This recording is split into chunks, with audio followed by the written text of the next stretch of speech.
Almost looks like it might be a stretch blind hem stitch, huh? Wouldn't that be fun? Maybe it's a stretch blind hem stitch. And I haven't made any changes to the upper tension at all. So we'll see if we got good tension on that lock stitch when we did this stretch style blind hem stitch. Let me grab the camera. Take a look at this one now. And if you have a different name for this stitch, type it in the live chat. We love when people come up with their own stitch names. I think we do. Shut that light off again. So that's the stitch we just did.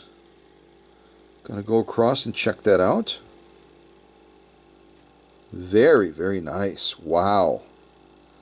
And again, for even more clarity of stitch pattern, use a smaller needle. Don't go with a size 90-14 like I did. Go with a size 80 or a size 75. Maybe an embroidery needle. That would be fun. If Jenny, our ambassador to needles, is in the premiere today, ask her what kind of needles she might recommend you try. If you have a Kenmore like this and you want to employ some of these stitches in a project that you're working on. Yeah. So lovely, lovely stitching. We look at all of these in totality, from the straight stitching on top to the zigzag to the pearlized stretch straight stitch, the stretch zigzag, the blah blah blah, and the blah blah blah below that. We've got some lovely, lovely top stitching. Remember where we started? We started with some really wonky donkey top stitch definition, and I showed you how to go into the bobbin case and really refine that, and now we've got some, wow, are you kidding me? Gorgeous, gorgeous stitching going on, don't we? We'll turn it over and look at that lock stitch now, see how we like that, see if, you know, if we're going to be sewing that stitch all day long, if we want to consider any adjustments. Yeah, I'd say overall we're in good shape. Let's just get a little bit closer. Yeah, maybe just a little bump up. A little bit of a bump up to tighten the stitch at the bottom of that stitch pattern. Those joining points, see how those joining points are a little loose? We can fix that very quickly by bumping this up from, where are we at? 5.5 up to about 6. Yeah, we could tighten that up very nicely. But all in all, our lock stitching is looking absolutely bang on. This is just an overlay pattern where it goes back and forth, and see that between the joining points, we'd have to have a little bit more upper tension in that instance to snug those up. You look at those, see how they're a little bit loose on the bottom of there, the joining points? A little bit loose, whereas on the top stitch, they're coming together quite nicely, aren't they? See the difference? And that's a tension factor. It's not a timing factor. It's not going to the technician and pay him hundreds of dollars to go from this, to go from that to this. It's simply understanding tension, right? So that you know how to snug those points up at the bottom of that pattern. So again, if you're brand new to sewing, any of the folks in this premiere could explain to you, this pulls up to define the lock stitching on the bottom, and the bobbin case that's tucked away in there pulls up to define the top stitching on the material. So it's a tug of war. Whoop, whoop, whoop, whoop. This is pulling up. This is pulling down. Yeah, I love my sound effects. If there's any kids in the room, don't run. You're safe. You're okay. Okay? But yeah, I mean, it's just fun to understand how to adjust the tension. So you can start with a sewing machine and you're like over here and you're like, oh my goodness gravy, why does this look so bang on and this looks so awful? It's all down to tension, isn't it? And you've learned better today how to adjust that tension so you can have success like we are here. So maybe we'll do one more stitch pattern. Maybe we'll do that that 3-point zigzag over here. See that one right there? We'll do that last 3-point zigzag on this cotton material. And again, if I'm going to change it over to that, because we have another blind hem there too. See, that's where we are right now. Kind of a stretch blind hem, a regular blind hem. Then we got a 3-point zigzag as well on Danna's machine. We're always going to take this to 0 first, right? Take that to 0, pull that reader finger back, and then we can turn this with great ease, especially after the machine was properly lubricated and greased as well. Yeah. All right. So now we're going to take this back to where we were. We're going to shorten this up even a little bit more. Right about to there. Let's give this a go. Get this set up. Oh, I better turn the power on, right? Yeah. Let's do that. Let's have power. Otherwise, I'll have to go like turning it by hand, and I'll be going, oh, I'm going as fast as I can, Mom. I'm going as fast as I can.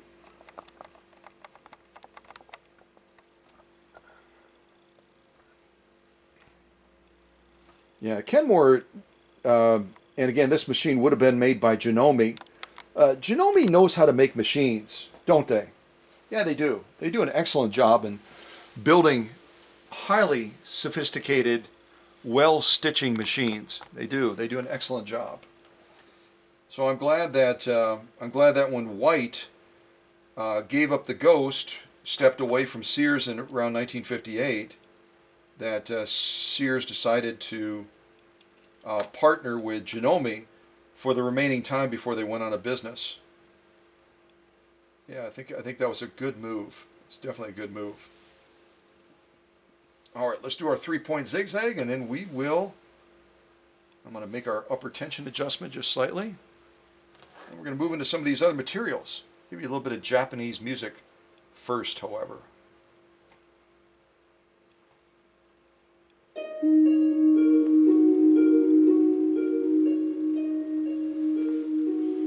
Alright, now we're going to be doing a 3-point zigzag.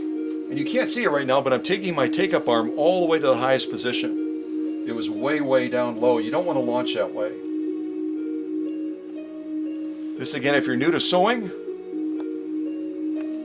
this is our take-up arm right here. Bring it all the way to the highest position.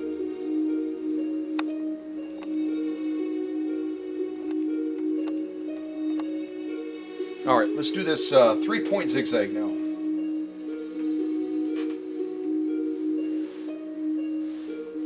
I'm going to make it even more narrow. I'm adjusting my stitch width just even a little bit, or my stitch length just a little bit more. All right, here we go.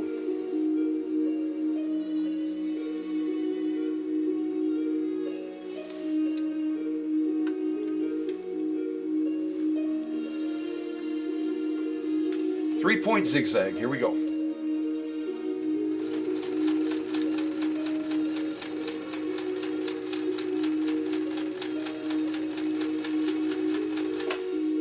Yeah, I still didn't go short enough. I really wanted to tighten that up more, but I went a little bit longer. That's okay. It's okay. And even with that slight bump up to the upper tension, we still could have gone a little bit further because there's such a large gap point in between the stitching when you're doing a 3-point zigzag. It needs a lot of pull from that upper tension to give us a nicely defined lock stitch. And it's pretty good, but it's a little bit lacking. Let's take a look at it.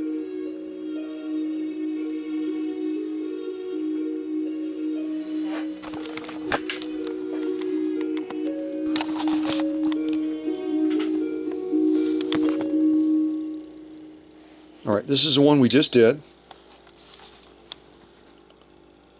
So that's our 3-point zigzag. I should have made that much, much tighter than I did.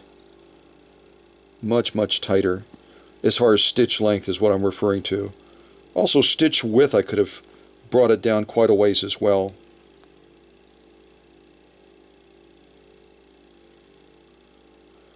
But our tension all in all for that top stitch is looking good.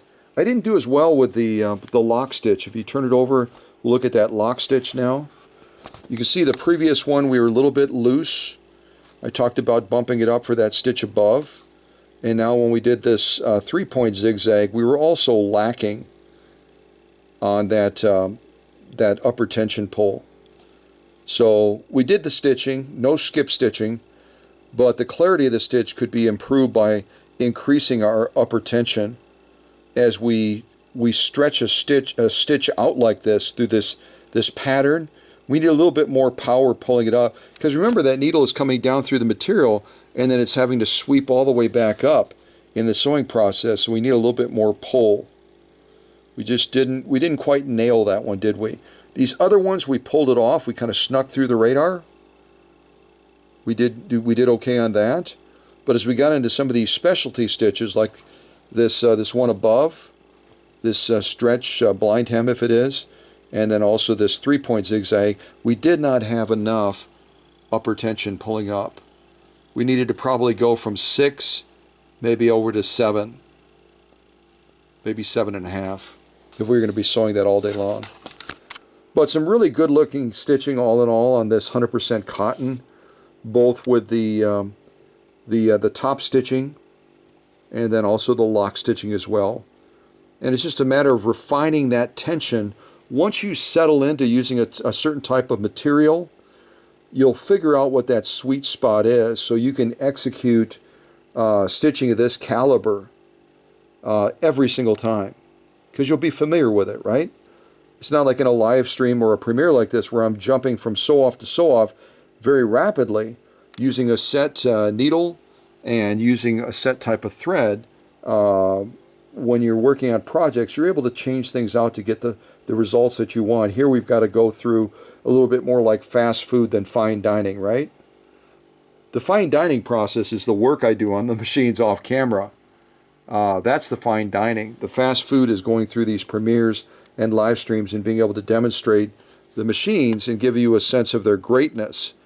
But we always say in Cow Country, as Cow Country family, we're always committed to constant and never-ending improvement. We can always make it better.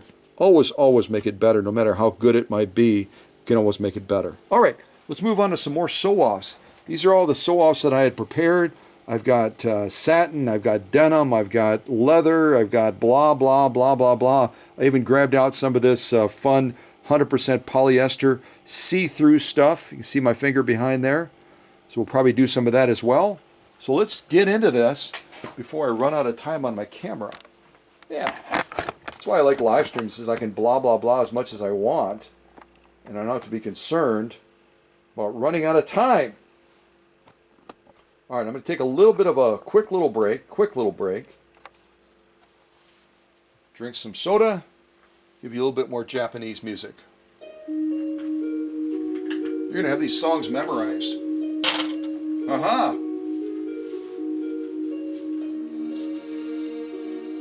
So a lot of you that thought that machines went downhill, machines were made poorly after a certain period in time, maybe for you it's the 1940s. Anything newer than a 1940 machine is not made well. Maybe it's 1950, maybe it's 1960. But I would say a lot of vintage enthusiasts, a lot of vintage purists, traditionally have thought that 1970 time frame, it's too late to have a great stitching machine, something that can basically last a lifetime. Well, here's the evidence right here with Danna's Kenmore that she got as a gift when she graduated from high school from her mom. This machine is almost 50 years old and has been used heavily. And it's still, well, after I got done with the workshop magic, it's as good as new. It's stitching up a storm just beautifully. Just beautiful, beautiful stitching. So never set your opinions too strong, because you'll always get a surprise in the workshop with a machine that I brought back to greatness. And all of a sudden it's doing things that your machine can't do. And you're like, what? Foul, foul. Ha ha. Yep. That's the magic of the workshop.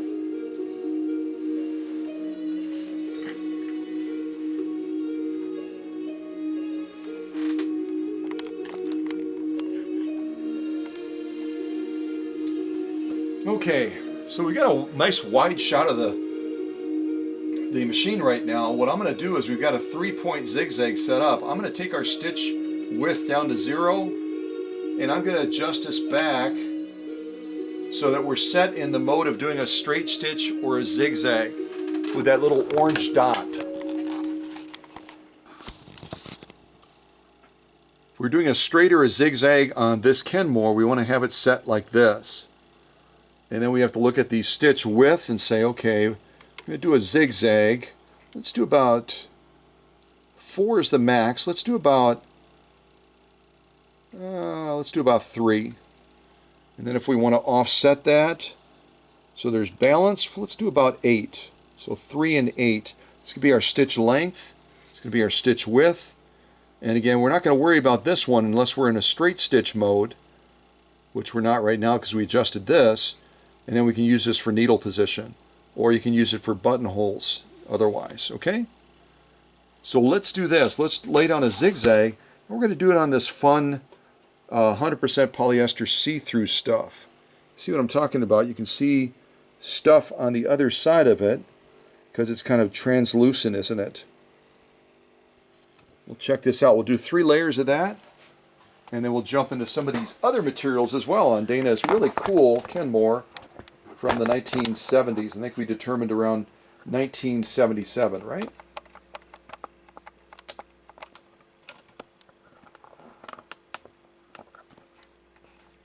So if you don't currently own a Japanese-made machine, you might want to consider that.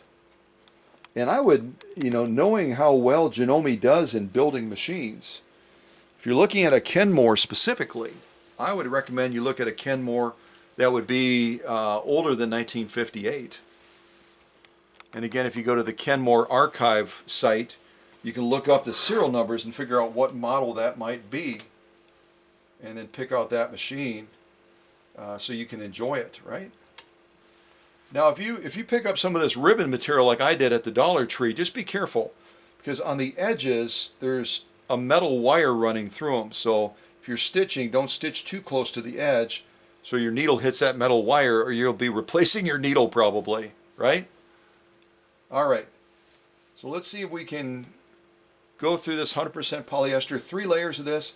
We're going to be laying down a basic zigzag, and then we might get kind of crazy and lay down more of a specialty stitch on it just to see how this machine can manage. I don't know if doing a tri-motion stitch is wise, but it certainly is fun. So we might give that a try after we lay down a basic zigzag. Okay? All right, here we go. We'll lay down a zigzag, and then we'll lay down a specialty stitch. And again, if this were a live premiere, you'd be able to pick that specialty stitch for me, but in this case, I'll try to read your mind and pick out what you may have picked out, okay? All right, a zigzag first. Here we go.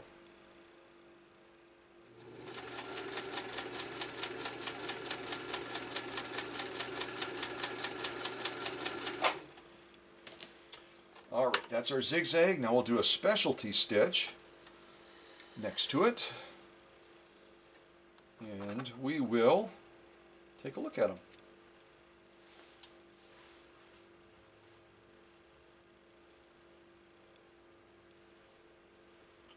It's so quiet.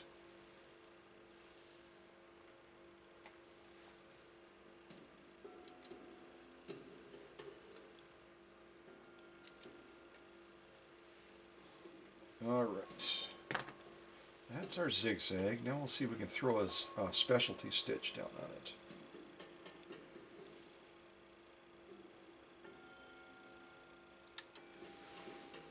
And I'll leave the rest of this space open for Danna to check out.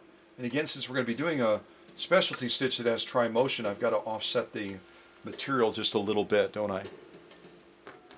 All right, so I'm taking my stitch width down to 0.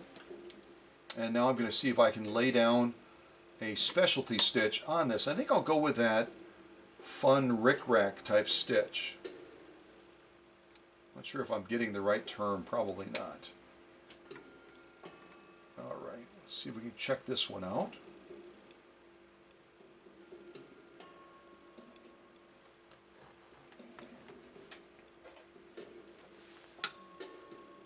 All right, here we go. I'll pause the music real quick so you can listen to the machine run. Here we go.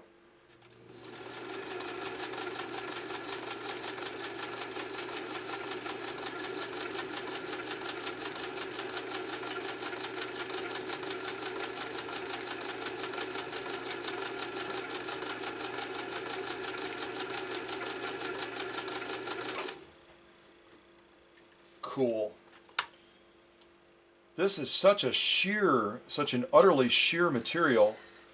To try a specialty stitch that requires that tri-motion of the feed dogs, that's where the feed dogs are moving back and forth in stages very rapidly. It's a little bit of a dangerous thing to try, especially when you're on camera. If you want to try it in your own sewing suite, you can goof around with things, and if it turns out, great. If it doesn't turn out, no big deal, right? You're the only one that sees it. But here, I don't do any editing, so you see exactly what happens. Good, bad, and ugly. And I think we got a lot of good right here. Let's take a look at this. I might have to hold it up to my little box thing so you can see the stitching. I'll set it right there for right now. And let's see, some sort of a solid background. I'll grab one of my cardboard boxes, maybe that'll do it.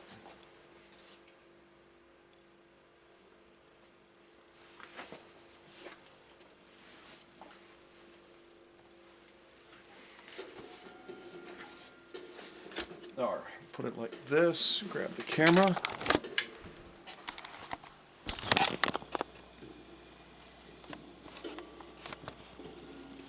Shut the light off because that creates a little bit of a glare, doesn't it? Let's see here. Look at both of these. I'm trying to decide which way to put them.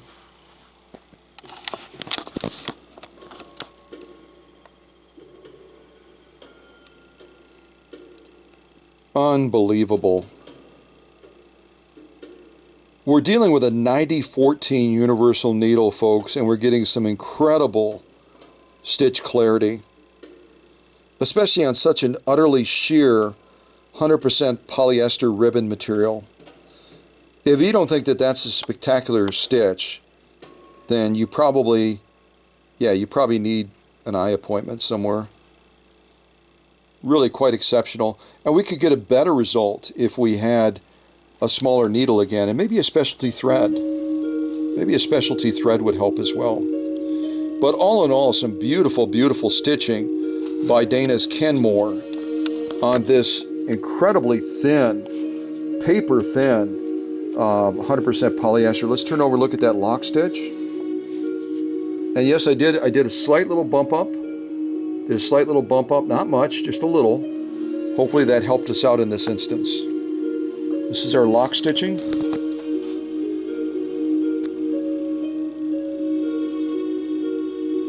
Yeah, I like it. Very, very nice.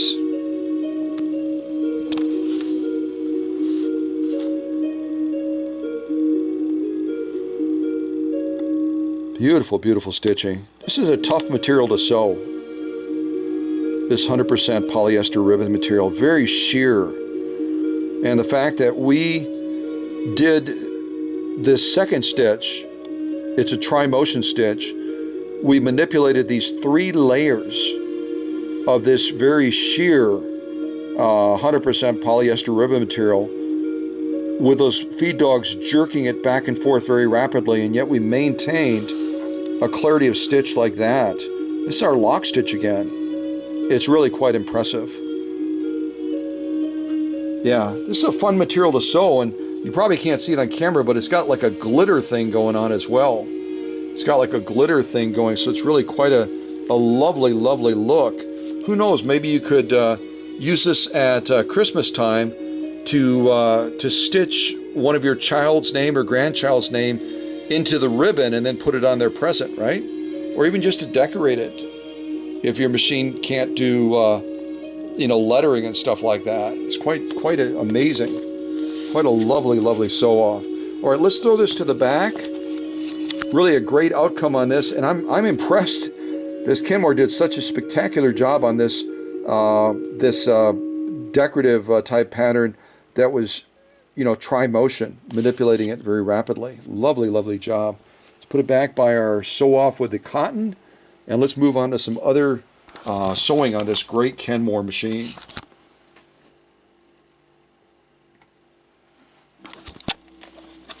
All right, let me throw that to the side. We might need that again. So again, yeah, if you're joining us a little bit late and you're traditionally a non-Kenmore type person, you're just not into Kenmores. And let's say you're not into Japanese machines. You're going to get a different opinion by the time we get done with this premiere. Just absolutely amazing. And this one again was built by Janome. Wow. They did a fabulous job. They can hold their heads high. They did a fabulous job of building this machine. All right, I'm just going to jump into some other sew-offs. I need to be mindful of our time and the fact that I only have so much storage space on this camera. So we're going to jump into some other stuff straight away. I think we'll go into, do some marine vinyl.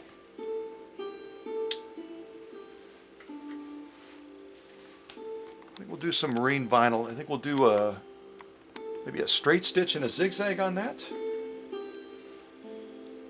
If I have enough room, depending on how straight I sew.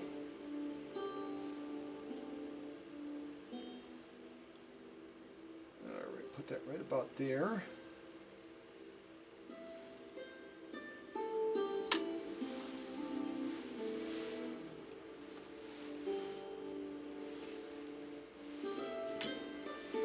Alright, so adjusting the camera back to straight, because we just did that decorative stitch on that 100% polyester ribbon material. We did this one, remember? So now we need to adjust it back to do a straight stitch. So we've got to adjust our stitch width down to 0. So it's like that. And then we have to take this, we have to go back all the way to that orange dot, don't we? Keep going. There we go.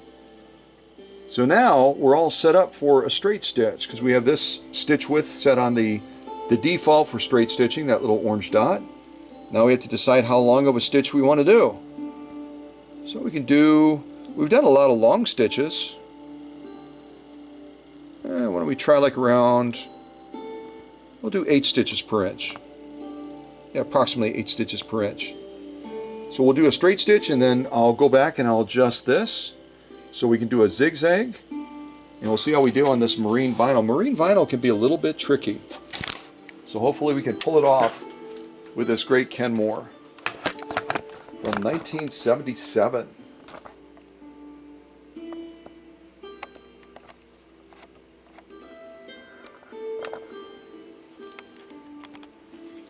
I think I'll leave my music playing this time just a little bit, just softly. All right, straight stitching first, and then zigzag.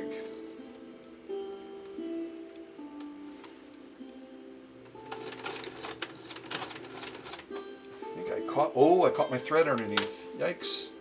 Let me fix that, try to fix that.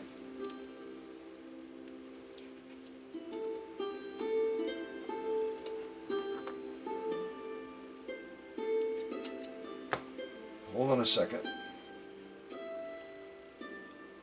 Oh, I see what happened too. My thread on top. Static electricity is a killer. My thread on top caught underneath the edge of the spool. See that? Let me get this back spot on again, and then we'll resume sewing with this marine vinyl.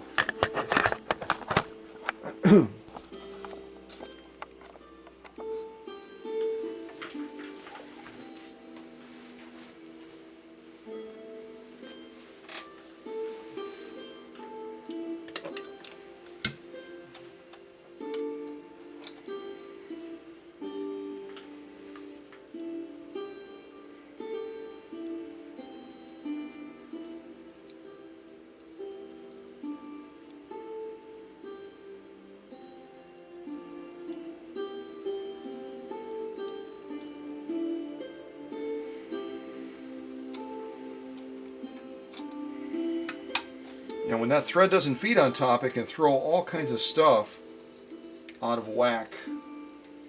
All kinds of stuff out of whack.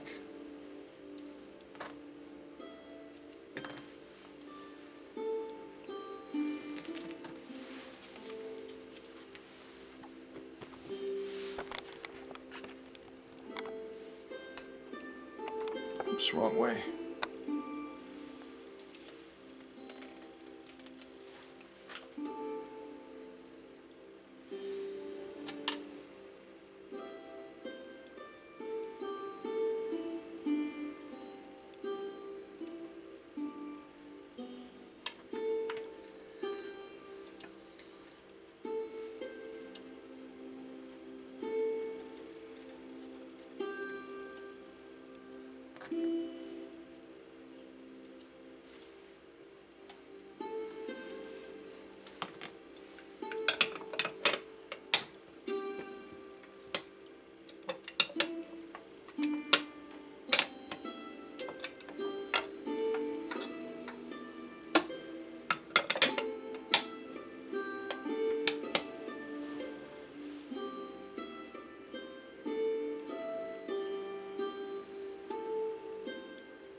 Okay, I think we're ready.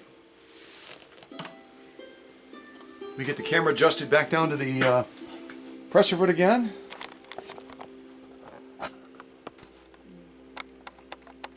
All right, this is take 2, but it's good to see that stuff happen because then you can say, oh yeah, that happened to me. Or it hasn't happened yet, and then all of a sudden it does, and you don't panic thinking that something horrible's happened. Sometimes thread misfeeds. It slides down below and catches, or static grabs it, or something else. I've demonstrated static issues on this channel multiple times. Static can create all kinds of havoc. Alright, here we go. We're going to try a straight stitch again, and then try to lay down a zigzag next to it. And hopefully this time we don't have any feeding issues.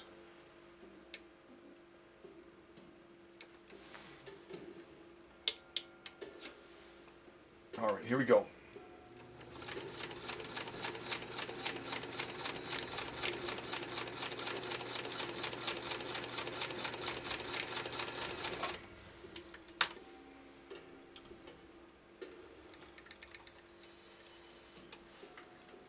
Oh yeah, very nice. Very nice. All right, now we're going to go to a zigzag.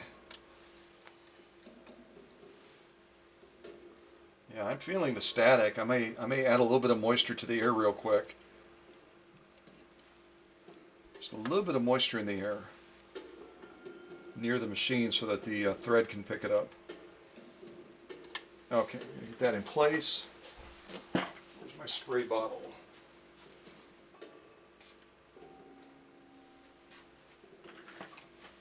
I don't know if you can see this or not. Come out wide. Oops, go that way.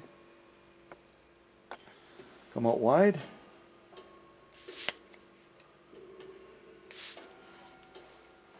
Just a little bit of moisture in the air.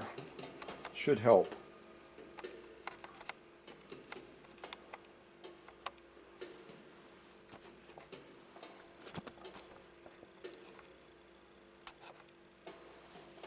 All right, now we're going to do a zigzag.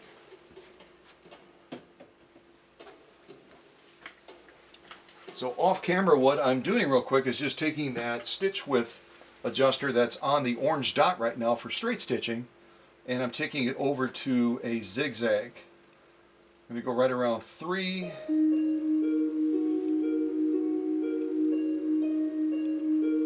and 7. 3 and 7. So just show you on camera.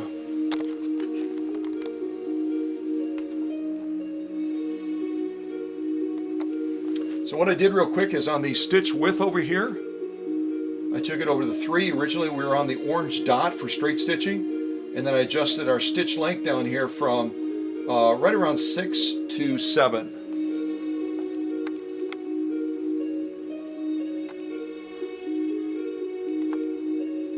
All right, let's give a zigzag a try now.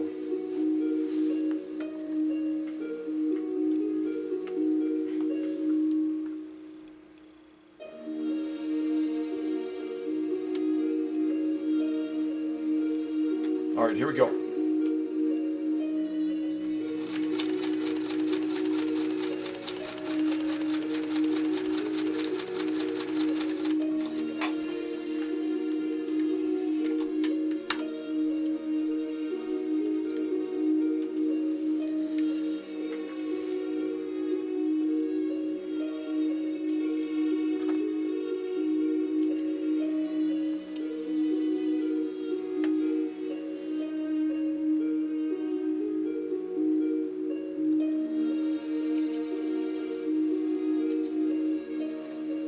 All right, let me grab that camera and let's take a look at these. We'll look at the straight stitching, and then we'll look at the zigzag.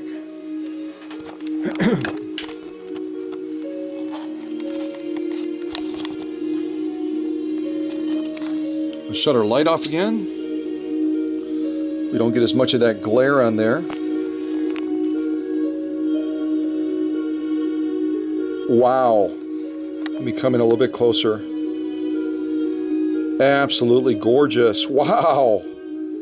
Beautiful, beautiful straight stitching and zigzag top stitching. It's absolutely spectacular. Absolutely spectacular. I don't know I can make that any better. The spacing, the formation, the integrity of the stitch is just absolutely page 34 plus. And this is again marine vinyl. Marine vinyl is a very tricky material to sew. Give it a try, you'll see what I mean. It has a great propensity to cause skip stitching, distorting of stitching, and we don't have any of that going on here. Look at that totality. Just absolutely breathtaking. Let's give it a turnover now and look at that lock stitching. See how we did on tension? Tension is really the only factor that we have to manage when we're looking at that lock stitching, right? The stitching on the bottom of the material can create challenges for us sometimes. And here we've got some beautiful, beautiful straight stitching.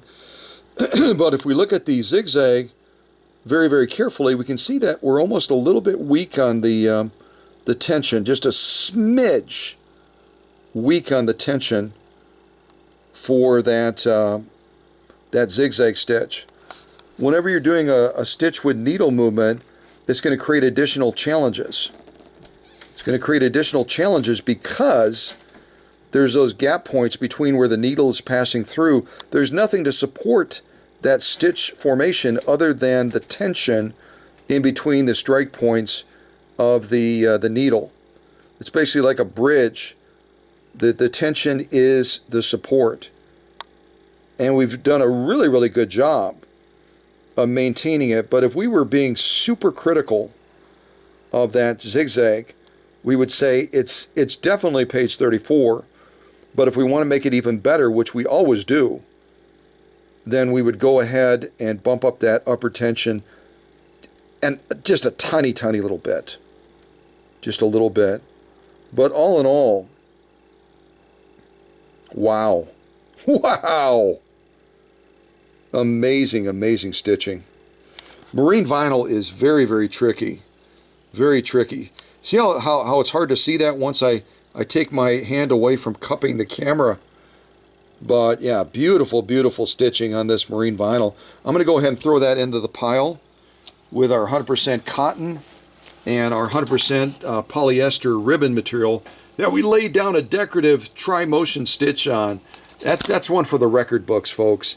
The stitch that we lay down on this material right there. Tri-motion stitching on a material like this, insane. Absolutely insane. All right, let me get our light turned back on. We'll check out some other material and try some other stitching. Yeah, we'll leave it right about there for right now.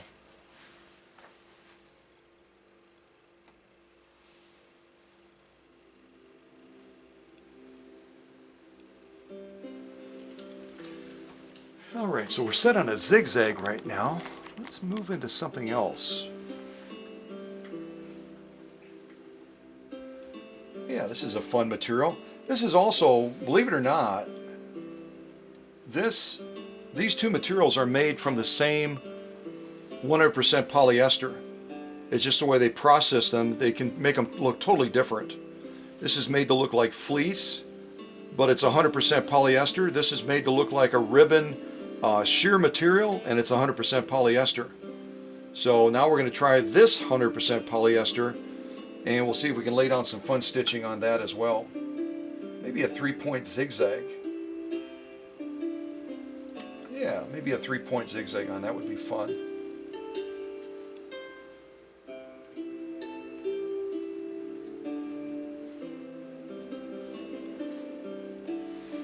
So you can see the entire machine pretty much. What I'm going to do is I'm going to take our stitch width down to 0. So it's on that little orange dot. And now I'm going to change our stitch selector on top over here. Change that to that 3-point zigzag. This time I'm going to do it much shorter than I did the first time to try to give it a little bit better clarity of stitch.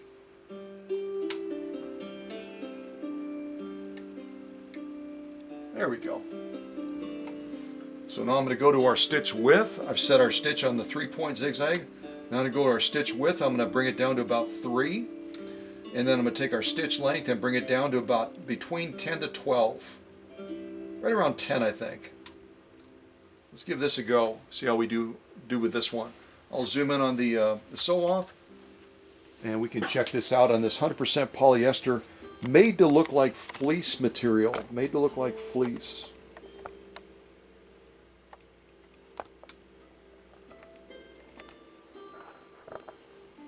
Yeah. Fleece is such a beautiful material, isn't it? Especially think about winter months, making scarves out of it and other stuff like that. It really can be quite a fun material to sew with. And if you can't afford to, or if you don't have the project budget, let me put it like that, if you don't have the project budget, you're making a bunch of scarves for family or friends, you can always go to 100% polyester and buy it much cheaper than real fleece. And the average person is not going to be able to tell the difference, right? They're just going to say, oh, it's fleece, lovely. And hopefully they buy you even a more expensive gift. Of course, we know Christmas is not about gift giving, right? Yeah. Alright, so we're going to try this 3-point zigzag now on this fleece material. We've got 2 layers of this stuff. It's pretty dense stuff, so if you look at it like this, you can see we're going through a lot of material. A lot of material. It's very poofy. Hopefully we can do it successfully.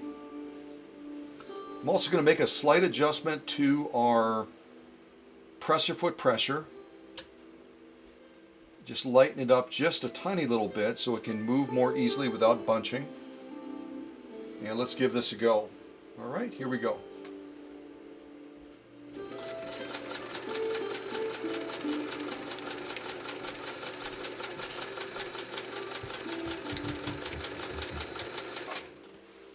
Yeah, that's fun. You're going to be able to see the density of this material by the depth of that stitch when we look at it. It's going to really stand out, I think, to you.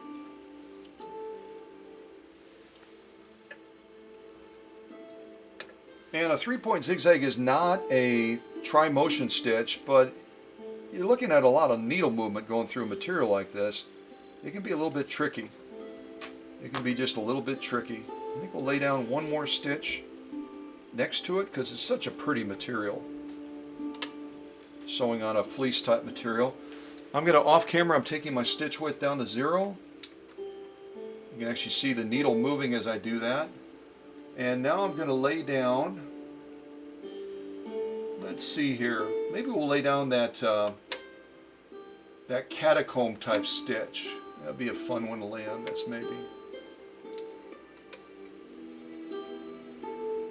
Leave my stitch length the same. And this is a tri-motion stitch, so I'm going to make it a little bit wider. Give it a little bit more room to work with. Right around 3.5. Stitch length, I'm going to make it a little bit longer. Right around 8. So our stitch length is on 8. Our stitch width is on 3.5. And this is a tri-motion stitch, so I'm going to bump up our presser foot pressure just a little bit higher than it was before for the 3-point zigzag, because now we're going to have to see how this can manipulate this material over the feed dogs, underneath the presser foot, with very rapid presser foot, with very rapid feed dog movement, is what I meant to say. Very rapid feed dog movement. All right, hopefully I've got everything set properly. And here we go.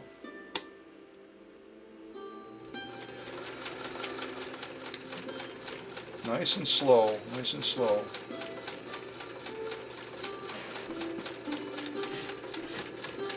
I shouldn't say slow, I should say steady, right? Nice and steady.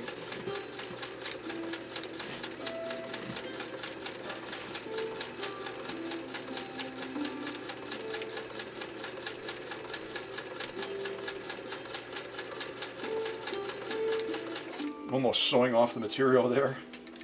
Sewing off like missing the material, you know what I mean? Yeah, very nice result. Wait till you see this. Kenmore's made by Janome. They're really excellent feed systems. They generally do really, really well on some very difficult sew-offs. I mean, fleece material is very poofy. We've got 2 layers of it. You see how it's kind of stretchy too? See that? Kind of stretchy. And yet, I think you're going to be impressed with how we maintain the stitch clarity and the stitch definition on such a poofy, slippery material like this. And using a tri-motion stitch. That's really, I think, brag-worthy. Shut that light off, bring it over to here. Kind of cup over it a little bit. I don't know what you're seeing, but I'm like, are you kidding me? It's absolutely amazing. Amazing. I'll move my hand out of the way. See if I can keep the light from distorting it a little bit, though.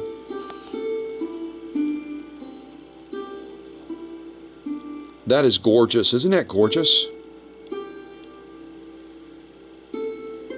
Wow. Get a little bit closer even.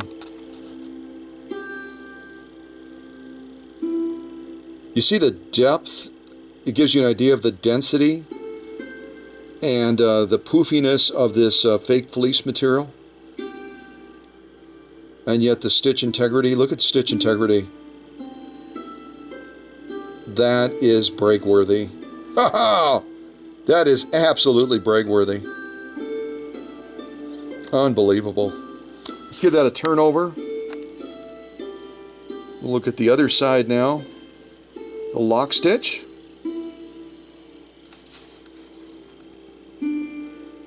And look at that. Even with the lock stitching going through all of this fake fleece material, this 100% polyester, we still maintain some beautiful, beautiful stitch integrity.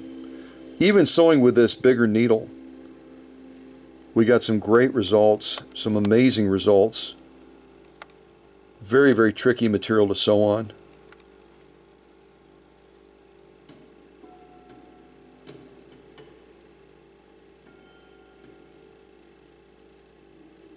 Unbelievable. Unbelievable. Like I said, if you're not envious of Dana's high school graduation gift from her mom by now, something's wrong with you. Something's wrong with you. That is amazing, amazing stitching. Amazing stitching. We'll look at it like this as well.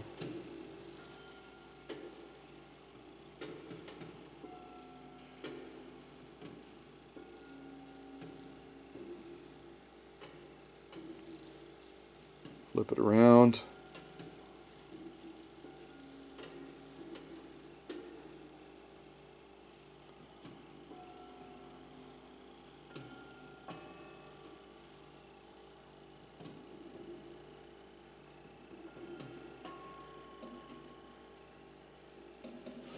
Wow, that is a tough sew off. And Dana's Japanese-made Kenmore, I almost said Japanese-made Janome because it was made by Janome, just did an amazing job with this real tricky fake fleece material. Even this tri-motion stitch, that's a tri-motion stitch right there, which means not only is the needle moving rapidly, but the feed dogs are moving forward, back, back, forward, back. And, you know, this is a real tricky material. It's cushy, it's smushy. and it's got every opportunity to create problems. But boy, oh boy, did we nail it. We really nailed it. So I'm going to add that to our pile over there, our fake fleece with our marine vinyl, our cotton, our 100% polyester, and I don't know. I don't know what else we can do other than maybe we'll play with a little bit of leather, huh? Maybe we'll try a little bit of leather on this machine as well. Kenmore, back in the late 1950s when they were being made by Janome, and I don't mean to badmouth White. I own a number of White sewing machines. They did some good stuff, but Janome just, I think they really are incredibly meticulous engineers when it comes to the way they build stuff. They just are. All right, let's play with a little bit of leather. See what we can do with some leather.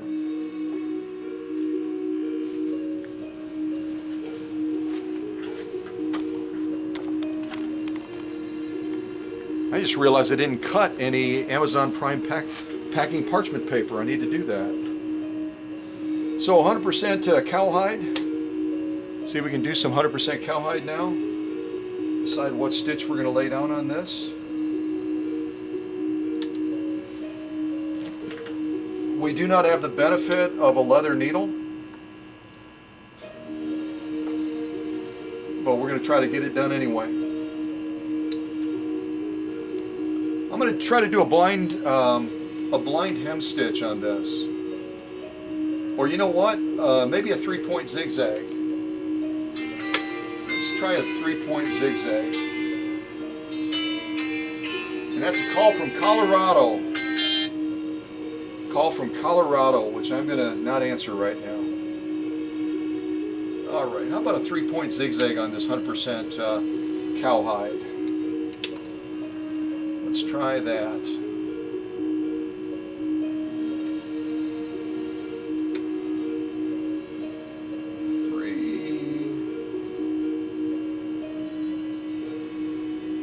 And I'm gonna really tighten things up a little bit on this 3-point zigzag on this leather. I'm going to try to tighten it up a little bit anyway. So the settings I've chose up here were set on that 3-point zigzag. And again, before I turn this, I took this down to 0. I took this all the way down to here so that that finger was retracted. I didn't create any damage to that. So I'm going to take this to right around 3.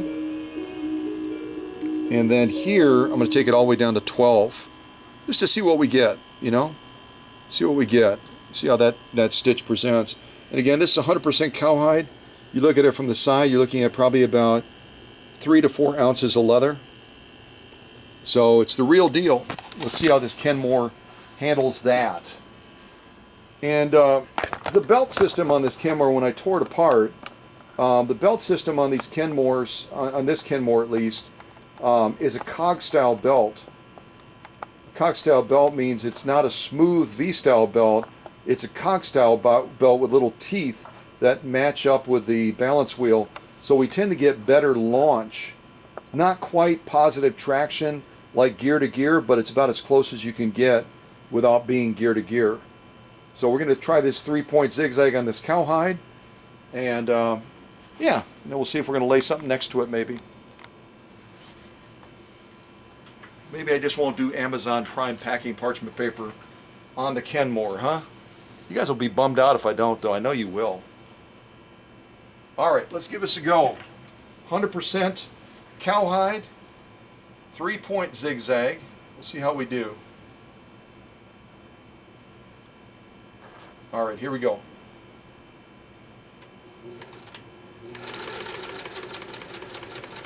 I didn't have my foot all the way on the foot controller, and you saw it hit that leather, and it was like, I don't think so. With that 1-amp motor, this machine has more than enough power to get the job done, but you've got to give it every opportunity to succeed, right? By pushing on the foot controller all the way. As soon as I did that, that needle went right through. Even though we're dealing with a Schmetz 9014 Universal, that does not have a sharp point. It's got a rounded point, slightly rounded point. It's not going to have nearly as much piercing capability, but when you're dealing with a strong Japanese motor like this, you've got every opportunity to succeed. Let's lay down one more stitch next to it, then we'll look at the two together. So that's our 3-point zigzag, and I like the way it presents. You'll like it as well, I know you will. What do we do next to it? Maybe a blind hem? Why don't we do a blind hem? So I'm going to take my stitch width, take it down to 0, and give us a blind hem stitch. And we'll get right around 3 again, and 12. We'll use the same settings.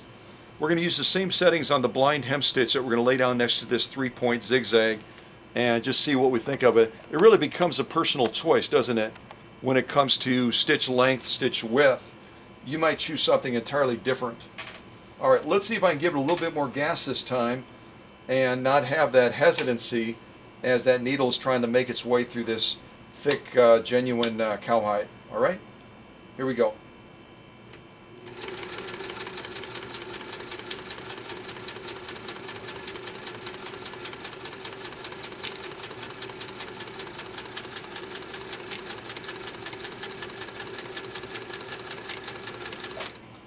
I hesitated a little bit, but I did better that time.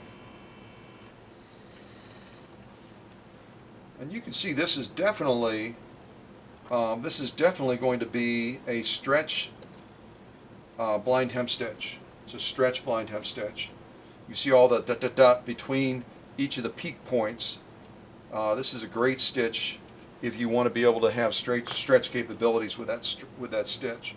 I'm going to set this right here, shut off our light, grab the camera. We'll take a look at this stitching on this 100% cowhide.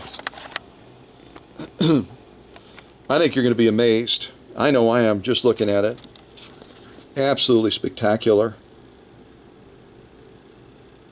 Folks, I don't know if I can make it any better than that. Look at it as you go across.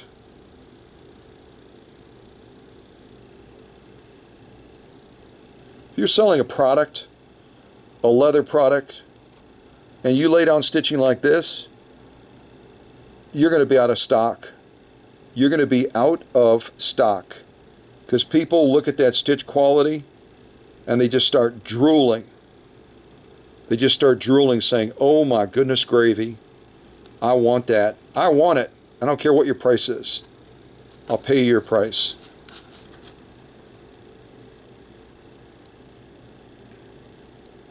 Absolutely spectacular.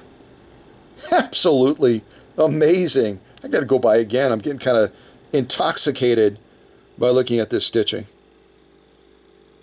Unbelievable. Let's turn it over and look at the lock stitching on the back of this material.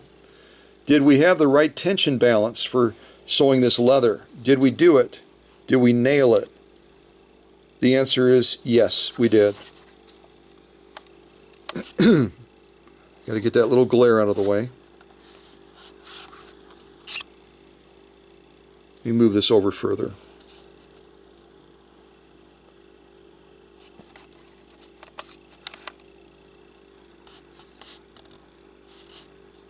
Trying to get that lighting from glaring on it as we're going across. Folks, that is some beautiful, beautiful lock stitching. I'm doing my best to show it to you. Doing my best to show it to you.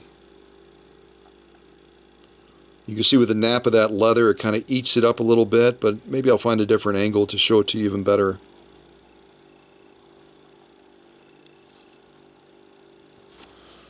Maybe like this. Yeah, there we go. There we go. Totally different angle. Did we nail it? Give me a thumbs up. Give me a thumbs up if we nailed it. Yeah, we did. Ha Started out this premiere with a little bit of a challenge as far as getting that tension balance. And on this leather, man, oh man, just like Haley's Japanese machine, great-great-grandma Alice's machine, Japanese machines, they love leather sewing. You've been looking for a leather sewing machine, I would say check out the Japanese Zigzag machines, post 1950. Post 1958. Get a Janome made one. Unbelievable. Unbelievable. Just amazing. From one end to the other. So I'm going to throw this leather, this spectacular leather, into the pile back there. And I don't know what else I can do to impress you. This Japanese machine is just off the hook. Maybe we can do some more sewing on some denim. I've already done that real sheer, that super sheer, 100% polyester ribbon material. So I don't know that we need to do satin this time. We could, but I don't know that we need to do it. We got more leather to do. We've got Italian leather. We've got veg tan leather as well. We could certainly do some of that, but I'd like to go down and do some some denim, heavy-duty denim. Maybe we'll do a whole variety of stitches. Maybe we'll go through all the stitches on it and see if we don't decide that this machine loves denim too. Certainly loves leather. Certainly loves cotton. Certainly loves polyester, made to look like fleece. It just loves all the materials, doesn't it? Just loves all the materials. Yeah, we'll have some fun with denim for a little bit here, I think. All right. Let's go back to the Emperor's Battle here.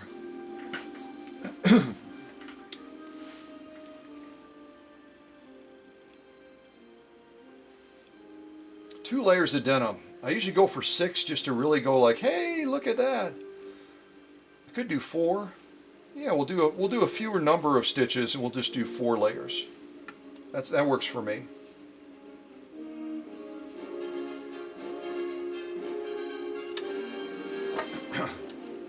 So I'm bumping my presser foot pressure up even higher since we got 4 layers of heavy duty denim. You look at it from the side. I can't see in the camera if you can see that or not. This camera goes on and off the tripod like a million times. You see that? 4 layers of denim, that's no joke, folks. Especially when you see the stitches we're going to try to do on this. You have a little bit of fun. Yeah. I'm petting the denim. Jiminy crickets, what did they put in my Diet Coke? Let's give this a try. Pick out some fun stitches to do this on.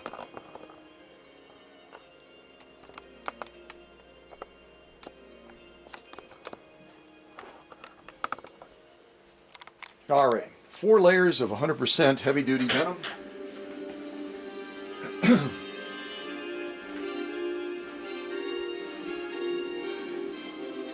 think we'll try this. We're already set up for this stretch blind hem stitch, but I think we'll change.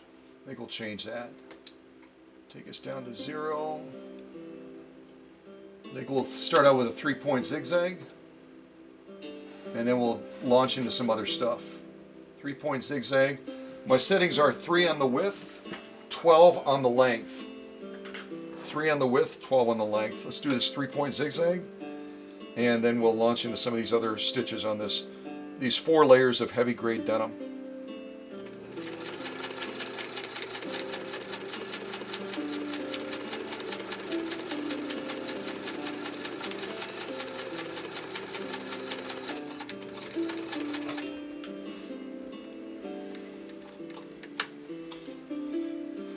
Do a spot check on my tensions. Looks like we're in pretty good shape. I might just go up just a hair on the upper tension. Just a tiny little bit. We're just a little bit over 6.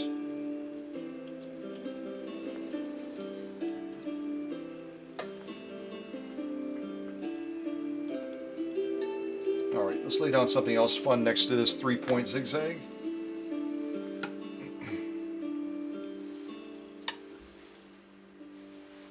All right, stitch width down to 0.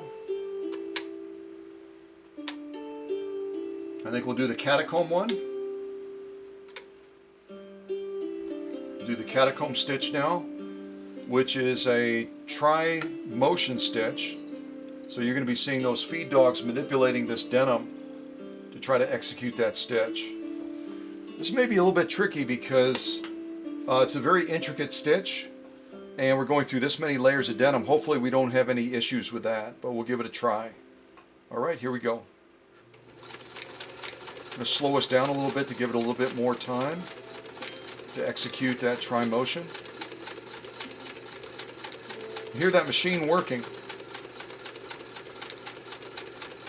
The machine's working very hard right now. Notice the feed dog system is really quite exceptional.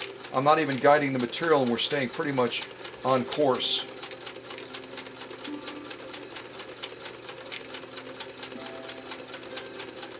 And I made this pattern a little bit tighter, quite a bit tighter than the last one when we sewed it. A lot tighter.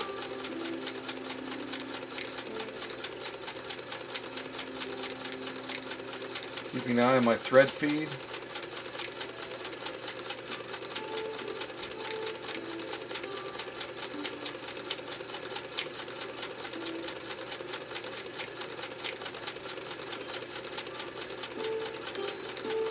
All right, we're going to stop right there. Like I said, if you change the stitch length and width, like I did on this instance, you can get a totally different outcome as far as that stitch pattern. I think you're going to fall in love with this stitch pattern real quick. And I'm not going to do any more denim sewing. This is going to be my my final stitch on this. I got more room, but I'll leave that for Danna to have a little bit of fun. Danna Smith from the great Twin Cities area. Let's take a look at these stitches.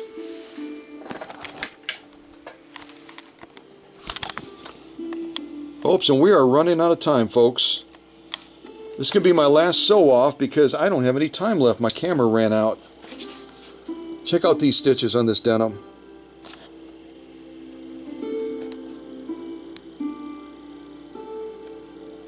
Well, God bless you guys. Thank you so much for the opportunity, Danna, of having this amazing machine in the workshop. What an amazing high school graduation gift. Let's look at that lock stitching real quick.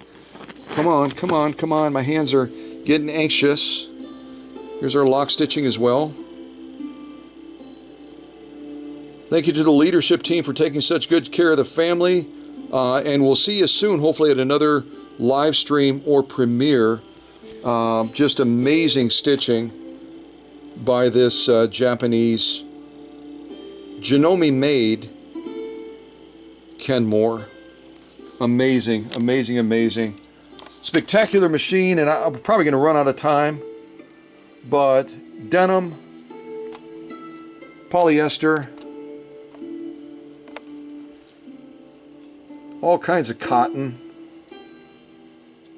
marine vinyl, fake fleece, and certainly genuine cowhide. Amazing, amazing, amazing machine. Take care, everybody. God bless. We'll see you soon.